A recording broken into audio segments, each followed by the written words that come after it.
रास्ते की। मैं यहाँ समर्थन के लिए नहीं, समर्थन देने के लिए नहीं आता।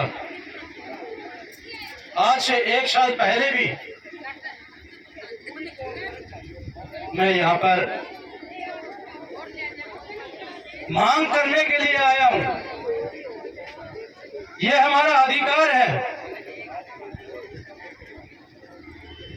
हमारे अधिकारों पर कुठाराघात जब जब भी होगा हम संघर्ष करेंगे, हम अधिकार मांगेंगे। और प्रधान जी, आपने मेरा 3 साल पहले जब मैं सबसे पहले विधानसभा के अंदर बोला था, बहुत से साथियों ने सुना भी होगा, मैंने सबसे पहले एक ही शब्द कहा था कि माननीय अध्यक्ष जी, जनता हमें यहां अपने इलाके से सरकार बनाने के लिए नहीं भेजती, अपने अधिकारों की रक्षा के लिए अपने वकील और अपने नुमाइंदे बनाकर भेजती है। सरकार तो विधायकों से बन जाती है, सरकार उस पार्टी की बन जाती है जिसके विधायक, जिसके मेंबर ज्यादा होते हैं। ये तो एक प्रक्रिया है, इस देश का कानून है। ये तो जनता हमें यहां सरकार बनाने के लिए नहीं भेजती, अपने विकास के लिए भेजती है। और मैंने उससे अगला शब्द कहा था, अध्यक्ष जी, मैं आपके माध्यम से माननीय मुख्यमंत्री जी को कहना चाहता हूं कि मैं जो बोलूंगा 3 साल पहले की बात कर, जब पहला सेशन, मैं जो कुछ बोलूंगा तथ्यों पर आधारित बोलूंगा, वही बोलूंगा जो सही होगा। मुझे नहीं मालूम जो मैं बोलूंगा वो सरकार के पक्ष में जाएगा या सरकार के विपक्ष में होगा। मैं वो बोलूंगा जो तथ्य पर आधारित होगा। तो मेरे बहुत ही आदरणीय संघर्ष समिति के अध्यक्ष ओपी कोहली जी हमारे बीच में अभी अभी बोल कर गए। संघर्षशील साथी, चाहे उनका जोर चले ना चले, उनको जो तकलीफ होती है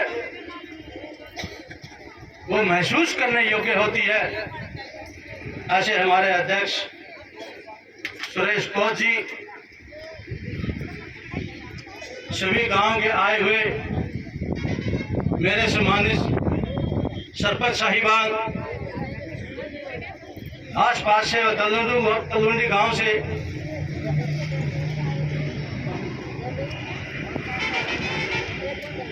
सभी सम्मानित पिता तुल्य बुजुर्गों और हमारे बहुत ही मेरे सम्मानित साथी जो आपके बीच में हमेशा रहते हैं, डॉक्टर राजेंद्र जी, वकील प्रधान कलवाल जी, बोल दो, चल रही है। पिता तुल्य बुजुर्गों, नौजवान साथियों, पूजा का योग माता और बहनें, इस देश का उज्जवल भविष्य, प्यारे अजीज बच्चों, मैं कभी किसी की बात नहीं रखता, वो चाहे मेरे घर की बात हो, चाहे मेरी पार्टी की बात हो, चाहे मेरी सरकार की बात हो, मेरे इलाके की बात हो। मैं एक ट्रांसपेरेंट व्यक्ति हूं। मैं कभी इस बात से भी नाराज नहीं होता कि कोई व्यक्ति मेरे बारे में क्या सोचता और क्या बोलता है। वो उस व्यक्ति की सोच और उस व्यक्ति का सोचने का तरीका हो, मेरे बारे में क्या सोचता है, उसको अधिकार है पूर्ण रूप से। वो मुझे भ्रष्ट समझे, मुझे आलसी समझे, मुझे कुछ समझे, इससे मुझे कोई फर्क नहीं पड़ता। ना मैं उस व्यक्ति से नाराज होता, वो उसकी अपनी सोच होती है। मैं इस संघर्ष के अंदर, ये अकेला तलवंडी गांव का, तलवंडी के अंदर रहने वाले लोगों का नहीं है, ये मेरा भी है। जिस प्रकार से सुबह सुबह मेरे नौजवान साथी कोई दूध का ड्राम लेके चलता है, कोई स्कूल और कॉलेज के अंदर पढ़ने के लिए जाता है, कोई मेरी बहनें जो हैं वो अपने किसी काम से जाती हैं, अपने रोजगार के लिए जाती हैं। मैं आपको बता देना चाहता हूं, हम सभी लोग कहते हैं 5 किलोमीटर दूर है, 7 किलोमीटर दूर है। 5 और 7 किलोमीटर की दूरी यह तो बस स्टैंड से थी। जब ये एयरपोर्ट नहीं था, जब हमारा सीधा रास्ता था, हम शहर के नुमाइंदे थे, हमारी कोई दूरी नहीं थी। और ये जो अब दूरी की है, ये 17 किलोमीटर जो की है, ये टोटल की टोटल हमने 17 किलोमीटर का दायरा बढ़ा दिया है। कौन जाएगा सुबह सुबह 4 बजे दूध लेकर? 2 बार जाना पड़ता है, सुबह और शाम को। अंदाजा लगाइए कितना है, कितने भाइयों का रोजगार था वहां पे। किसी ने कोई दुकान की हुई थी, किसी ने रेहड़ी लगाई हुई थी, कोई सुबह रोजगार के लिए ऑटो मार्केट जाता था। हम ये मैं संघर्ष समिति के जो आदेश होंगे, जब भी मेरे को कहा, और हम सब ने मानना चाहिए, हमने जो अध्यक्ष बनाए भाई ओपी कोहली जी, ऐसे नहीं बनाए, बड़े सूझबूझ के व्यक्ति, बात के धनी है, सबके बीच में सबसे पूछकर बात करते हैं, फैसला करते हैं, अपना फैसला नहीं थोपते। इसलिए हमने इनको जो है संघर्ष समिति का अध्यक्ष बनाया। मैं कहा रहता हूं, मेरी हर एक एक मिनट का, एक एक पल का अध्यक्ष जी को पता होता है। जब भी कोई बात होती है, जब भी कोई आदेश होता है, जब भी कोई फैसला करना होता है, मैं यहां हूं, प्रेजेंट रूप से नहीं हूं, लेकिन मैं उस फैसले के अंदर शामिल होता हूं। आज भी मैं इस फैसले के अंदर शामिल हूं कि पहले हमें रास्ता चाहिए, तुरंत रास्ता खोला जाए, उसके बाद जो है सरकार हमें बुलाएगी तो हम बात करने के लिए भी जाएंगे, यहाँ आएगी तो हम यहाँ भी बात करेंगे। सबसे पहले हमारी एक ही मांग है, तुरंत हमारा रास्ता खोल के उसके बाद आगे की बात की जाए, नहीं कि पहले की तरह जो हमें 1 साल पहले 1 साल के लिए दिया था क्या। और मैं ये बता देना चाहता हूँ, ये एक गलतफहमी है कि ये हमें टेम्परेरी दिया था। ये टेम्परेरी मेरे को कहे कि नहीं दिया गया था, मेरे को ये कहा था ये गांव के लिए रास्ता है, बाकी के लिए बाईपास से निकाला जाएगा। ये भी बात को गुमराह की जा रही है।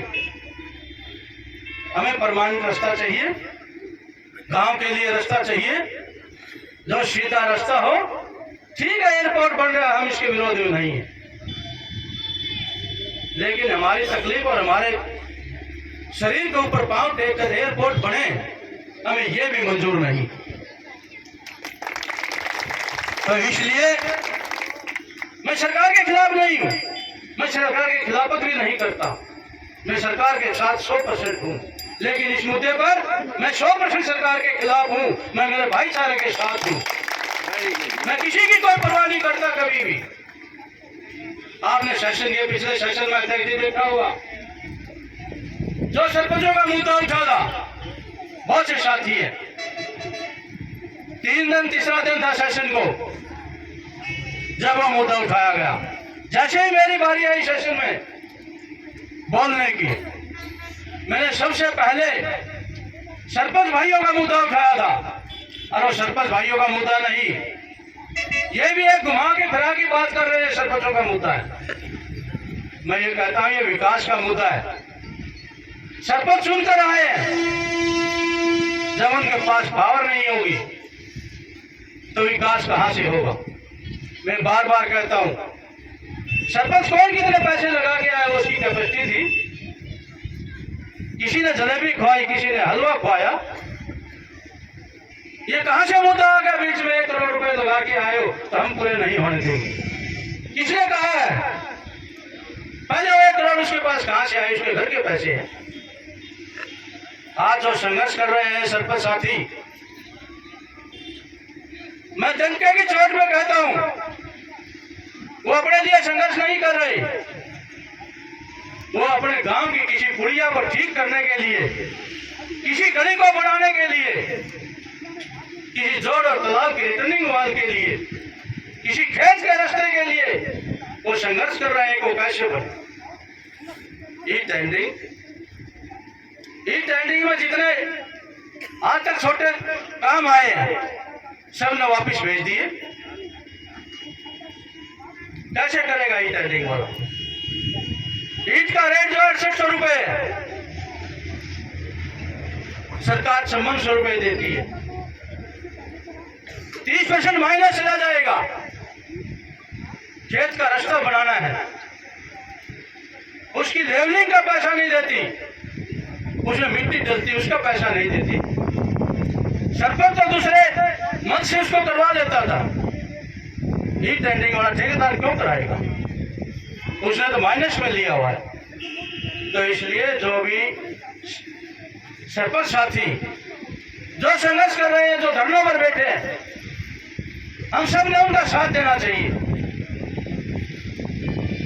अब सरपंचों की मांग जायज है, महंगाई बढ़ी है। पहले जो काम 20 लाख रुपए में होता था, जो 30 लाख रुपए में होता है, जब आज से 4 साल पहले, आज से 2 साल पहले 20 लाख रुपए की पावर थी सरपंच को। आज क्यों कहते हैं मेरे जैसे साथी 10 की दे दो, 15 की दे दो? मैं तो कहता हूं उनको 30 लाख की कम से कम पावर देनी चाहिए, ताकि वो गांव की कोई गली बनवा सके, गांव की कोई रिटर्निंग वाल निकलवा सके। मैं मुद्दों पर सरकार के खिलाफ हूं, विधानसभा के अंदर डंके की चोट पे बोलता हूं, और मैं विश्वास और भरोसा दिलाता हूं अध्यक्ष जी, जैसे ही मुझे बोलने का मौका मिलेगा, किसकी हिम्मत है मुझे मुद्दा उठाने से रोक देंगे। जरूरत पड़ी आप लोगों की, मुझे पूर्ण विश्वास है कि आप वहां मेरी पीठ के पीछे खड़े मिलोगे। रास्ता चाहिए, तुरंत चाहिए। मैं भी यहां का अपने नुमाइंदा बनाकर भेज रखा हूं। 2 लाख वोटर है, आपने भाषा नहीं चुन के भेजा।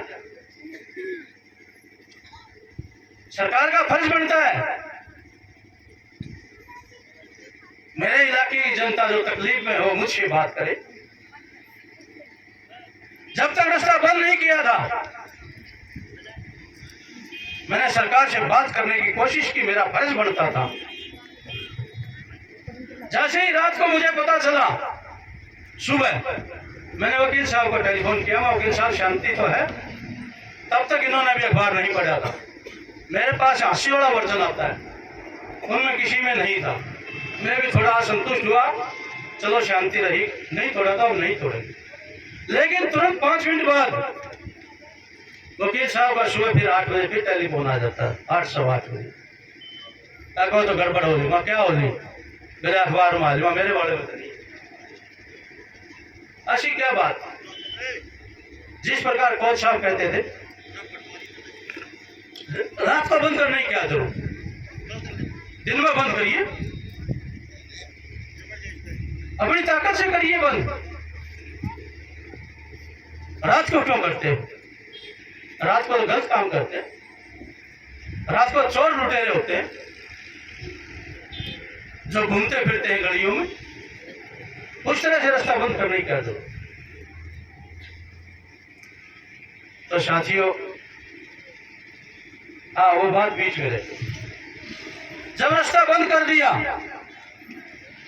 फिर मैंने जैसे ही वकील साहब का मेरे पास व्हाट्सएप आया था उस रास्ते का बंद, मैंने डिप्टी सीएम को सिर्फ व्हाट्सएप किया कि पहले वाले दिन 4:30 बजे का टेलीफोन आ गया था मेरे पास। उन्होंने हकीकत से उनको अवगत रहा था। उन्होंने कहा था मैं देखता हूं, मैं करता हूं। मैंने कहा ये मैंने व्हाट्सएप किया, उसके बाद मैंने कोई टेलीफोन नहीं किया उनको, कोई मुख्यमंत्री को टेलीफोन नहीं किया। उन्होंने जो करना था वो कर दिया।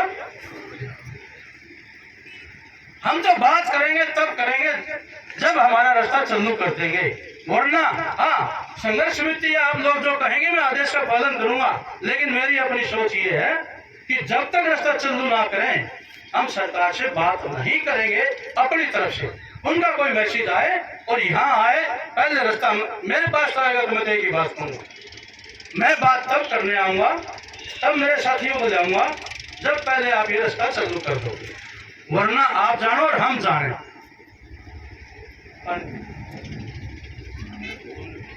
संघर्ष हमारे बीच में धर्मवीर गोयल जी भी हमारे बहुत ही मित्र साथी आए हैं, उनका भी धन्यवाद है, क्योंकि मैं सबका धन्यवाद किया है यहाँ पे। तो मैं यही कह रहा था कि जब तक ये रास्ता चालू नहीं करते हम इसी तरह संघर्ष करते रहेंगे। मैं आप लोगों से एक बात और कहना चाहता हूं, आप ये बात तो है सरकार की, मैंने अपनी स्थिति स्पष्ट करते हुए किसी भाई का कोई गलतफहमी हो तो गलतफहमी मत रखना, मैं मुद्दों पर सरकार के खिलाफ हूं। मैं आपसे एक बात और कहना चाहता हूं, प्रार्थना भी करना चाहता हूं, उदाहरण के साथ करना चाहता हूं। पिछले दिनों दो बड़े संघर्ष हुए, एक जाट आरक्षण का हुआ, एक किसान आंदोलन हुआ। एक आंदोलन फेल हुआ, एक आंदोलन सफल हुआ। उसका सबसे बड़ा कारण है, एक आंदोलन शांतिपूर्वक, एक आंदोलन उपद्रव पूर्वक।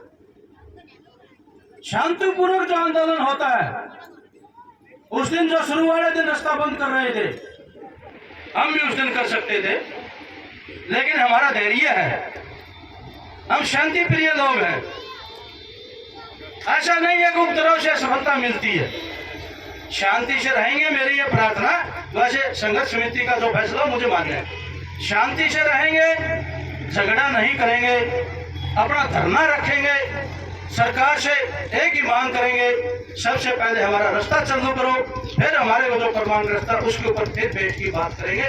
मैं तो यही कहना चाहूंगा, ये अपील करता हूं कि यदि अगर हमने सफलता पानी है, जो हमारा चल रहा है, जो साथी आए, किसी भी पार्टी का हो, वो किसी भी तरह का हो, वो यहाँ आपको समर्थन करने के लिए आ रहा है, आपका सहयोग करने के लिए आ रहा है,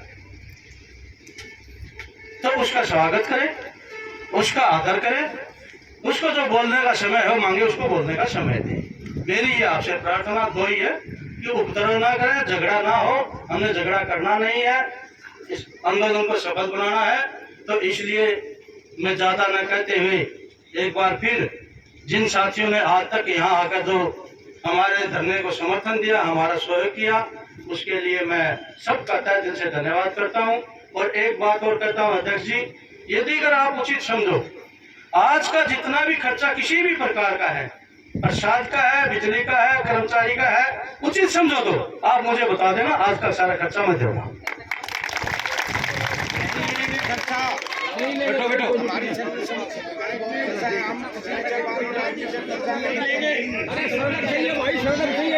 यदि अगर उचित समझो तो, मैंने ये नहीं कहा, मैंने ये कहा उचित समझो तो, उचित समझो ठीक है, नहीं समझो ठीक। तो इन्हीं शब्दों के साथ बहुत धन्यवाद। जय हिंद, जय भारत, जय माता।